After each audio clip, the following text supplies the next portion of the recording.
बघा आता आजचा टॉपिक आहे cell division, essential life process. आता सेल डिव्हिजन होणं का गरजेचं आहे, तर हे सगळ्यात महत्त्वाचा फॅक्टर आहे. ह्याच्यामध्ये दोन टाईप पडलेत, एक आहे मायटोसिस आणि दुसरे आहे मियोसिस.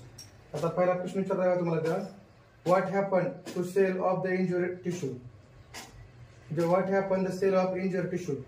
इंज्युअर्ड टिश्यू मध्ये जर आपल्याला लागला असेल तर इंज्युअर्ड टिश्यू मधली सेलचं काय होतंय, म्हणजे आपल्याला ज्यावेळेस आपल्याला लागलेला असेल तर त्या ठिकाणी न्यू सेलची ग्रोथ होते का काय होते?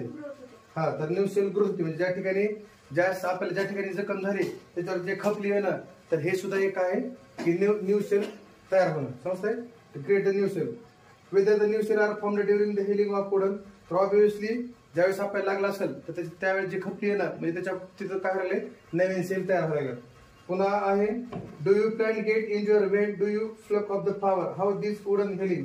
आता बघा, ज्यावेळेस तुम्ही फ्लावरला फ्लिक करतात, जर प्लांटला एखाद्या फ्लावर आला असेल तर त्याला वाढतात, वाढल्याच्या नंतर त्याला पण उडण होते, तर ते सुद्धा बरी होती का?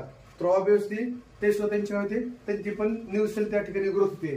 पुन्हा, how does the growth any living organism occur, does the number of cell their body increase if us how. आता बघा, जर लिव्हिंग ऑर्गॅनिझम मध्ये growth of any living organism occur, number of cell there body increase, तर number of बॉडीची cell काय झाल्या असेल increase, तर हाऊ कशाच्यात, तर ह्या मियोसिस आणि मायटोसिस ह्या दोन्ही पण प्रोसेस मध्ये त्यांच्या काय होतात, सेलची ग्रोथ होते. आता मियोसिस मध्ये दोन सेल आहेत, एक आहे स्पर्म सेल आणि एक्झ सेल. जसं झायगोट फॉर्मेशन होऊन आपण ह्या सेल तयार झाल्यात, समजतंय? तर हे मियोसिस आहे. आणि ह्या ज्या स्पर्म सेल आणि एक्झ सेल ह्या दोन, आणि दुसरा आहे मायटोसिस. तर मायटोसिस मध्ये ह्याच्यामध्ये सुद्धा काय होते, तसं 4 फेज पडले त्याच्या, प्रोफेज, मेटाफेज, अनाफेज आणि टेलिफेज. आता हे समजण्याच्या अगोदर आपल्याला सेलचं स्ट्रक्चर समजावं लागेल. आता बघा, how the new individual pieces from the existing one the same pieces. आता बघा, एखादा पीसेस न्यू पीसेस तयार झाला, एक्झिट पासून नवीन तयार तो तेच तुमची मियोसिस इथं एक डिव्हिजन झाली सेल डिव्हिजनची, त्याच्या थ्रू आपण एक नवीन ऑर्गॅनिझमला तयार करायला लागलो. तर cell division is one of the important properties cell living organism. आता cell is very important property of living organism and also cell division. Cell division आणि सेल नवीन सेल बनले न्यू ऑर्गॅनिझम, तर हे सगळ्यात महत्वाची प्रॉपर्टी कुणामध्ये, सेल डिव्हिजन मध्ये. And due to this property only new organism formed with existed one. आणि ह्याच्यापासूनच म्हणजे जुन्यापासून एक नवीन ऑर्गॅनिझम तयार व्हायला आहे. And multicellular organism grow up and emaciated body can be restore. आणि परत पुन्हा त्याची बॉडी काय होते, नवीन सेल पासून रिस्टोर होते. जसं की आता बघा, सेलची काय व्हायला लागली, ग्रोथ व्हायला लागली, पुन्हा डेव्हलपमेंट व्हायला लागली. आणि तिसरं आहे रिपेअर. सेल रिपेअर पण होण्यात, म्हणजे with the help of cell division, growth of cell, development of cell and the repair of cell. Okay, so this is 3 important done with the help of cell division. Before बघा, there are 2 type of cell division, mitosis and meiosis. Mitosis occur somatic cell. आता हे ज्या occur होते हे कुठं होते, somatic sale. तर somatic sale म्हणजे कोणत्या, आपल्या सगळ्या बॉडीच्या जेवढी म्हणजे विदिन द बॉडी सेल, म्हणजे बॉडी सेल मध्ये काय असणार, आपल्या सगळ्या सोमॅटिक सेल असतात. किडनीची सेल, हार्ट आलं, किडनी आलं, हे सगळे ऑर्गन्स आले, स्मॉल इंटेस्टाईन, लार्ज इंटेस्टाईन आलं, समजतंय? तर हे त्याला सोमॅटिक सेल म्हणलं जातं. म्हणजे बॉडीच्या सेल जेवढे ऑर्गन्स आहेत, तर ते म्हणजे तुमची कोणती, मायटोसिस. अँड मियोसिस म्हणजे काय, जे रिप्रोडक्टिव्ह ऑर्गन्स आहेत, जसं की स्पर्म सेल आणि एक्झ सेल, तर ते म्हणजे आपल्या मायटोसिस. समजतंय? तर ह्या दोन्ही पण वेगवेगळ्या, म्हणजे cell division they're very important aspects because growth, development and repairing. म्हणजे आपल्याला जखम झाली असेल तर त्याला रिपेअर करतोय, नवीन ऑर्गॅनिझमला तयार करता, डेव्हलपमेंट होते आणि त्याची ग्रोथ पण होते. तर त्यासाठी ह्या सेल डिव्हिजनच्या 2 टाईप्स पडल्यात. आणि ज्याला मायटोसिसला काय म्हणजे सोमॅटिक सेल म्हणलंय, आणि मियोसिसला काय म्हणताय, रिप्रोडक्टिव्ह सेल. ह्याला रिप्रोडक्टिव्ह सेल म्हणलं तुम्हाला. म्हणजे रिप्रोडक्टिव्ह सेल ह्या ठिकाणी तुमचे स्पर्म सेल आणि एक्झ सेल हे तुम्हाला इनसाइड द रिप्रोडक्टिव्ह ऑर्गन्स मध्ये तुम्हाला हे भेटणार, स्पर्म सेल आणि एक्झ सेल. तर ह्या 2, तर अशा, तर हे सेल डिव्हिजन मध्ये 2 टाइप्स पडल्या. And the study of cell division we should the structure of organisation of cell that we study earlier. आता बघा, each cell has the nucleus beside cell organelle also present. Let the study of cell division, let's get information. आता तुम्हाला माहिती आहे, sale मध्ये sale membrane असते, sale ऑर्गनल असते, त्याच्यानंतर सेल ऑर्गनल न्यूक्लियस आता बघा इथं तुम्हाला सेल काढले, ह्या बाहेरच्या कव्हरिंगला सेल मेम्ब्रेन म्हणत. पुन्हा जे फ्लुइड इथं प्रेझेंट असते त्याला सायटोप्लाझम म्हणलंय. पुन्हा आता हे जे मध्ये तुम्हाला दिसायला लागले, प्रत्येक सेलमध्ये एक न्यूक्लियस असतो, तर हे न्यूक्लियस आहे आणि हे न्यूक्लिअर मेम्ब्रेन आहे. ह्याची जे न्यूक्लियसची जी कव्हरिंग आहे तर त्याला न्यूक्लिअर मेम्ब्रेन म्हणलंय. इथं मेम्ब्रेन हे न्यूक्लिअर मेम्ब्रेन आहे. आणि परत जे मध्ये तुम्हाला असं दिसायला लागले हे एक राऊंडेड शेप, तर ह्याला म्हणत आहे न्यूक्लियस. आणि जे सेलच्या बाहेर तयार होतंय तर ह्याला म्हणत आहे सेंट्रिओल्स, म्हणजे ह्याला सेंट्रिओल्स म्हणत आहे. म्हणजे हा जर मला अगोदर ह्याचे मायटोसिसच्या ज्या 4 डिव्हिजन आपल्याला बघायच्यात तर त्याच्या अगोदर तुम्हाला सेलचं हे स्ट्रक्चर समजायला पाहिजे. म्हणजे पहिल्यांदा कोरे सेल मेम्ब्रेन आलं, इथं फ्लुइड जे प्रेझेंट आहे त्याला सायटोप्लाझम म्हणत आहे, ह्याला म्हणत आहे न्यूक्लियस हे मधलं. त्याच्यानंतर जे ह्याची न्यूक्लियसची जी कव्हरिंग आहे त्याला न्यूक्लिअर मेम्ब्रेन म्हणत आहे, ह्याला म्हणत आहे न्यूक्लियस हे प्रेझेंट असते त्याच्यामध्ये. आणि हे जे आहे तर ह्याला म्हणत आहे सेंट्रिओल्स. तर हे स्ट्रक्चरसाठी आपल्याला ह्या 4 फेजसाठी हे स्ट्रक्चर असणं समजणं महत्वाचं आहे. आता बघा पुढचा पॉइंट आहे इथं बघा, ह्याला सेंट्रिमेअर्स म्हणतात ह्याला.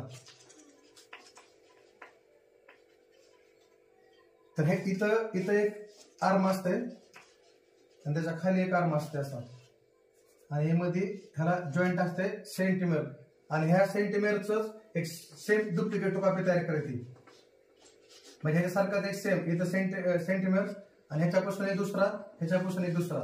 म्हणजे इथं काय झालं तर ह्याला म्हणत आहे सिस्टर क्रोमाइट. सिस्टर क्रोमाइट म्हणजे सेम ह्याच्यासारखं ते डुप्लिकेट तयार करते. समजते का? आता हे तुम्हाला सेल डिव्हिजन व्हायला पाहिजे. ह्याची जर सेल डिव्हिजन झाली तर ह्याच्यासारखं सेम काय होते सिस्टर क्रोमाइट तयार होते.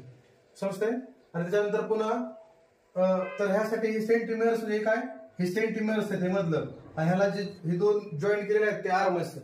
तर ह्याच्यासारखं सेम डुप्लिकेट कॉपी तयार करते ह्याला, आणि त्याला म्हणत आहे सिस्टर क्रोमाइट. समजते? आणि ह्याच्यापासून पुन्हा आता हे ज्यावेळेस हे होते तर ह्यांच्यापासून आता बघा हे आपली जर सेल बघितली, आपल्या ह्या सेलमध्ये असे सिस्टर क्रोमाइट असतात. त्याच्या अगोदर आपल्याला आणखी गोष्टी शिकण्याची गरज आहे. आता सपोज माझ्याकडे एक निडल्स आहे, त्या निडल्स पासून मी धागा पास करतोय का, एक धागा पास केलाय मी, तर त्या धागाला काय म्हणत आहे डीएनए. म्हणजे आधी एक छोट्या साईड डीएनए पासून मी काय करायला आहे एक फायबर, म्हणजे कोणता फायबर आहे आपला क्रोमॅटिक फायबर तयार करायला लागलो. समजते का? आता हे क्रोमॅटिक फायबर म्हणजे कोण आहे आपलं बघा, आता एक छोटा दोरा आहे, ज्यावेळेस त्याला कंडेन्शन होऊन आपण त्याला काय करायला लागलो एक असा मोठा धागा बांधवायला लागलो. समजते का? म्हणजे एक माझ्याकडे रील होता छोटासा, म्हणजे धागा होता, त्याला धाग्याला डीएनए म्हणलं. मी त्या धाग्याला जर कंडेन्शन केलं तर कंडेन्शन पासून काय झाला एक मोठा धागा तयार झाला, त्याला म्हणत आहे क्रोमॅटिक फायबर. आणि ह्या क्रोमॅटिक फायबर पासून काय तयार होतंय तुमचं हा क्रोमोसोम तयार होते. समजते का? म्हणजे आपला जो दोरा आहे तो डीएनए, ज्यावेळी डीएनए कंडिशन होईल तर त्यापासून क्रोमॅटिक फायबर बनल, आणि त्या क्रोमॅटिक फायबर पासून क्रोमोसोम बनल. तर आपल्या सेलमध्ये किती जोड्यांच्या असतात गुणसूत्रांच्या, म्हणजे टोटल किती असतात 46 क्रोमोसोम असते.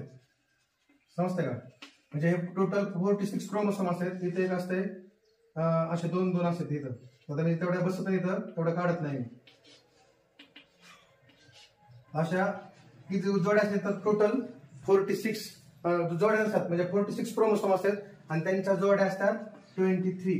म्हणजे प्रत्येक क्रोमोसोम जो आहे तो म्हणजे याच्या 23 पेअर्स तयार होतात क्रोमोसोमच्या.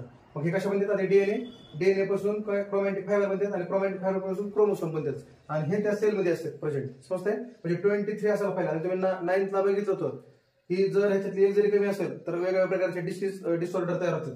म्हणजे तेवढे 50 म्हणजे 45 आलं तरी प्रॉब्लेम आहे, 44 आलं तरी प्रॉब्लेम आहे, 47 झालं तरी प्रॉब्लेम आहे. तर हे बरोबर 23 पेअर अशा बनायला पाहिजे ह्यांच्या बरोबर. एक जास्त एक कमी जर एखाद्याला जोडी जर नसेल तर मग ते जेनेटिक डिसऑर्डर असणार आहे. तर हे त्याला आपण क्रोमोसोम म्हणत आहे. आता इथपर्यंत क्लिअर झालं तुमचं हे. आता बघा इथपर्यंत आपण हे सगळं बघितलं की कशा प्रकारे. आणि ह्या बघा इथं पॅरेंट सेल आहे माझी, म्हणजे इथं एक आहे आणि इथं एक आहे. आता हे रेड आहे आणि हे ब्ल्यू आहे. आणि ह्या पॅरेंट सेल पासून काय होतात दुसऱ्या सिस्टर क्रोमोसोम्स तयार होतात अशा, त्याला आपण डॉटर सेल पण म्हणतो. समजतं का? म्हणजे ह्याला डॉटर सेम डुप्लिकेट तयार करणं, तर ह्याला काय म्हणत आहे, डॉटर सेल म्हणत आहे. आणि हेच त्याला पुन्हा आपण ह्या क्रोमोसोम मध्ये म्हणजे डीएनए क्रोमॅटिक फायबर तयार करतात आणि परत परत त्याच्यापासून क्रोमोसोम तयार होतात. आणि हेच तुम्हाला ह्याचं स्ट्रक्चर इथं बघायला भेटते. पुन्हा ह्याच्यामध्ये अशा प्रकारच्या जोड्या तयार दिसतात. अशी एक असेल तर होमोलोगस पेअर म्हणायचं, आणि असं जर जॉईंट झाली ती असे तर ह्याला सिस्टर क्रोमॅट असं म्हणत आहे. समजतंय? तर असे तयार होतात. आता हे पुढचा पॉईंट आहे बघा तुम्हाला आता, त्यासाठी before the type of cell division cell double up to chromosome number present in the nucleus. आता बघा मी तुम्हाला म्हणलं काय की ह्यांचा नंबर जो आहे तो डबल होतो, म्हणजे 2n होतो. म्हणजे आता इथं 46 क्रोमोसोम होते, त्यांच्या 23 पेअर झाले, म्हणजे ह्यांचा नंबर काय झाला 2n, म्हणजे डबल व्हायला लागला. तर त्यासाठी chromosome number 2n it double up to 4n, म्हणजे त्यांचा नंबर काय होतो 4n ला हे होते.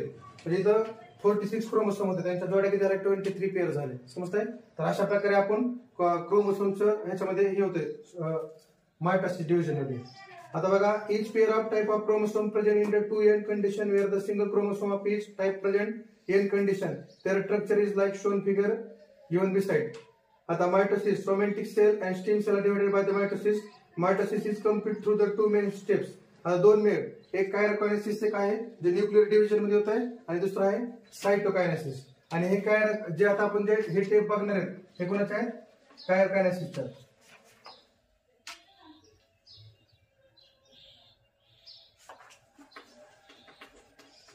ज्या टाइप्स पडल्यात तर ह्याच्यामध्ये दोन, एक होते न्यूक्लियर डिव्हिजन मध्ये सेलच्या आणि दुसरी होती सायटोप्लाझम डिव्हिजन मध्ये. तर अशा दोन ह्या मायोसिसच्या टाइप्स पडल्यात. आता ह्या टाइप्स पडल्यानंतर आता इथं काय होतं बघा, पहिले ह्याच्यामध्ये पहिलं होतं बघा.